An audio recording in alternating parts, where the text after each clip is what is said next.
दोस्तों आकांक्षा दुबे आखिरकार आत्महत्या कर गई हैं और वो इस दुनिया से जा चुकी हैं। उससे पहले ये वीडियो है, सुनिए वीडियो में क्या कह रही हैं आकांक्षा दुबे।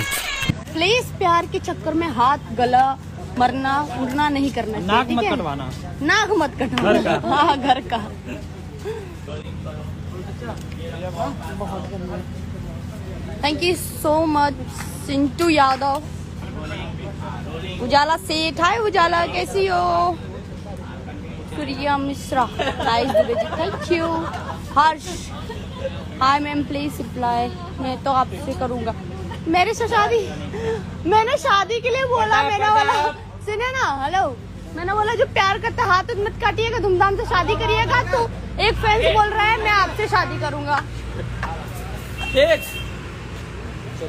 मेरे बीएफ का नाम तो मुझे खुद नहीं पता, मेरे बीएफ का नाम क्या है। लापता गंज।